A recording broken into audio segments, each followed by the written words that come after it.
اللہ کا نام لے کر جو بڑا مہربان نہایت رحم والا ہے۔ اے نبی، مجاہد لوگ تم سے غنیمت کے مال کے بارے میں دریافت کرتے ہیں کہ کیا حکم ہے۔ کہہ دو کہ غنیمت اللہ اور اس کے رسول کا مال ہے، تو اللہ سے ڈرو اور آپس میں صلح رکھو، اور اگر ایمان رکھتے ہو تو اللہ اور اس کے رسول کے حکم پر چلو۔ مومن تو وہ ہیں کہ جب اللہ کا ذکر کیا جاتا ہے تو ان کے دل ڈر جاتے ہیں، اور جب انہیں اس کی آیتیں پڑھ کر سنائی جاتی ہیں تو ان کا ایمان اور بڑھ جاتا ہے، اور وہ اپنے پروردگار پر بھروسہ رکھتے ہیں، اور وہ جو نماز قائم کرتے ہیں اور جو مال ہم نے ان کو دیا ہے اس میں سے نیک کاموں میں خرچ کرتے ہیں، یہی سچے مومن ہیں، اور ان کے لیے ان کے پروردگار کے ہاں بڑے بڑے درجے ہیں اور بخشش اور عزت کی روزی ہے۔ ان لوگوں کو اپنے گھروں سے اسی طرح نکلنا چاہیے تھا جس طرح تمہارے پروردگار نے تم کو تدبیر کے ساتھ اپنے گھر سے نکالا، اور اس وقت مومنوں کی ایک جماعت ناخوش تھی۔ وہ لوگ حق بات میں اس کے ظاہر ہونے کے بعد تم سے جھگڑنے لگے، گویا موت کی طرف ہانکے جاتے ہیں اور اسے دیکھ رہے ہیں۔ اور اس وقت کو یاد کرو جب اللہ تم سے وعدہ کرتا تھا کہ ابو سفیان اور ابو جہل کے 2 گروہوں میں سے ایک گروہ تمہارے لیے مغلوب ہو جائے گا، اور تم چاہتے تھے کہ جو قافلہ بے شان و شوکت یعنی بے ہتھیار ہے وہ تمہارے ہاتھ آ جائے، اور اللہ چاہتا تھا کہ اپنے فرمان سے حق کو قائم رکھے اور کافروں کی جڑ کاٹ دے، تاکہ سچ کو سچ اور جھوٹ کو جھوٹ کر دے، گو مشرک ناخوش ہی ہوں۔ جب تم لوگ اپنے پروردگار سے فریاد کرتے تھے تو اس نے تمہاری دعا قبول کر لی اور فرمایا کہ تسلی رکھو، ہم 1000 فرشتوں سے جو ایک دوسرے کے پیچھے آتے جائیں گے تمہاری مدد کریں گے۔ اور اس مدد کو اللہ نے محض بشارت بنایا تھا کہ تمہارے دل اس سے اطمینان حاصل کرے، اور مدد تو اللہ ہی کی طرف سے ہے، بے شک اللہ غالب ہے، حکمت والا ہے۔ جب اس نے تمہاری تسکین کے لیے اپنی طرف سے تمہیں نیند کی چادر اڑھا دی اور تم پر آسمان سے پانی برسا دیا تاکہ تم کو اس سے نہلا کر پاک کر دے اور شیطانی نجاست کو تم سے دور کر دے، اور اس لیے بھی کہ تمہارے دلوں کو مضبوط کر دے اور اس سے تمہارے پاؤں جمائے رکھے۔ جب تمہارا پروردگار فرشتوں کو ارشاد فرماتا تھا کہ میں تمہارے ساتھ ہوں، تم مومنوں کو تسلی دو کہ ثابت قدم رہیں، میں ابھی کافروں کے دلوں میں روب و ہیبت ڈالے دیتا ہوں، سو ان کی گردنیں اڑا دو اور ان کی پور پور توڑ دو۔ یہ سزا اس لیے دی گئی کہ انہوں نے اللہ اور اس کے رسول کی مخالفت کی،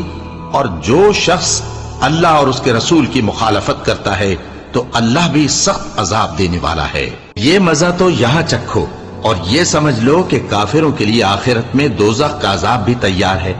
اے اہل ایمان، جب میدان جنگ میں کفار سے تمہارا مقابلہ ہو تو ان سے پیٹھ نہ پھیرنا، اور جو شخص جنگ کے روز اس صورت کے سوا کہ لڑائی کے لیے کنارے کنارے چلے یعنی حکمت عملی سے دشمن کو مارے یا اپنی فوج میں جا ملنا چاہے، ان سے پیٹھ پھیرے گا تو سمجھو کہ وہ اللہ کے غضب میں گرفتار ہو گیا، اور اس کا ٹھکانہ دوزخ ہے،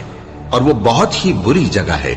بس تم لوگوں نے ان کفار کو قتل نہیں کیا بلکہ اللہ نے انہیں قتل کیا، اور اے نبی، جس وقت تم نے کنکریاں پھینکی تھیں تو وہ تم نے نہیں پھینکی تھی بلکہ اللہ نے پھینکی تھی۔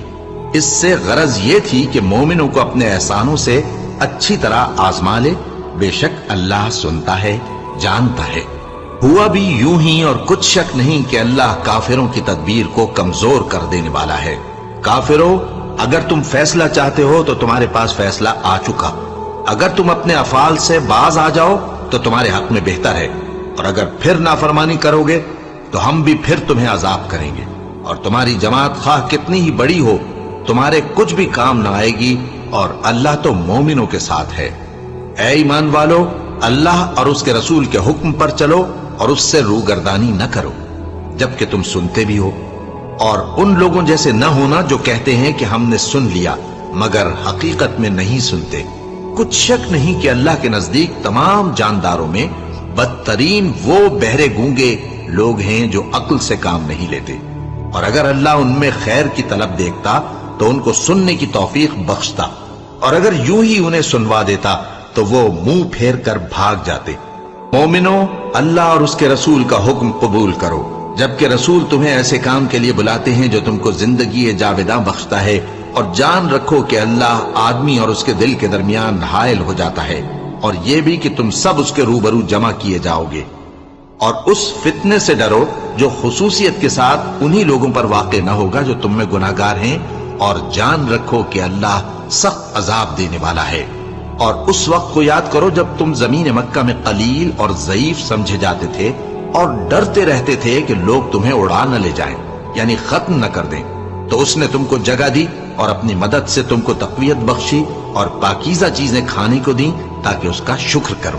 اے ایمان والو، نہ تو اللہ اور رسول سے خیانت کرو اور نہ اپنی امانتوں میں خیانت کرو، اور تم ان باتوں کو جانتے ہو، اور جان رکھو کہ تمہارا مال اور اولاد بڑی آزمائش ہے، اور یہ کہ اللہ کے پاس نیکیوں کا بڑا ثواب ہے۔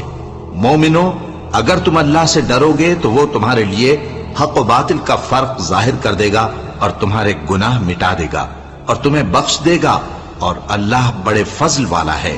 اور اس وقت کو یاد کرو جب کافر لوگ تمہارے بارے میں چال چل رہے تھے کہ تم کو قید کر دیں یا جان سے مار دیں یا وطن سے نکال دیں، تو ادھر تو وہ چال چل رہے تھے اور ادھر اللہ تدبیر کر رہا تھا، اور اللہ بہترین تدبیر کرنے والا ہے۔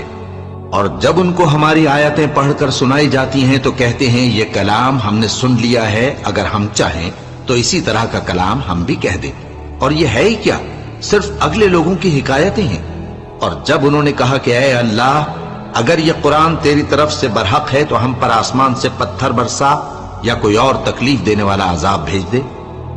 اور اللہ ایسا نہ تھا کہ جب تک ہے پیغمبر تم ان میں تھے انہیں عذاب دیتا،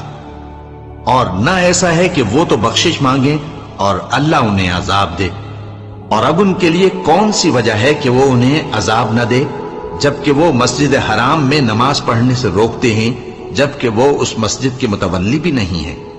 اس کے متولی تو صرف پرہیزگار ہیں، لیکن ان میں کے اکثر نہیں جانتے۔ اور ان لوگوں کی نماز خانہ کعبہ کے پاس سیٹیاں اور تالیاں بجانے کے سوا کچھ نہ تھی، تو تم جو کفر کرتے تھے اب اس کے بدلے عذاب کا مزہ چکھو۔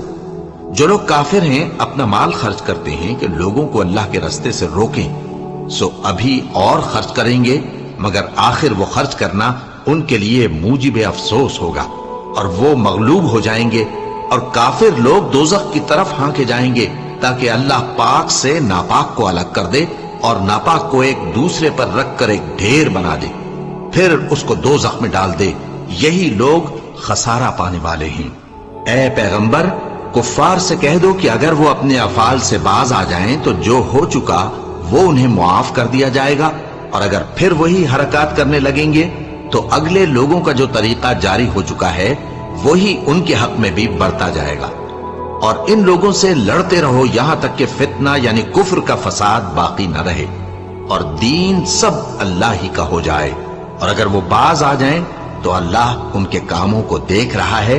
اور اگر روگردانی کریں تو جان رکھو کہ اللہ تمہارا حمایتی ہے، اور وہ خوب حمایتی اور خوب مددگار ہے۔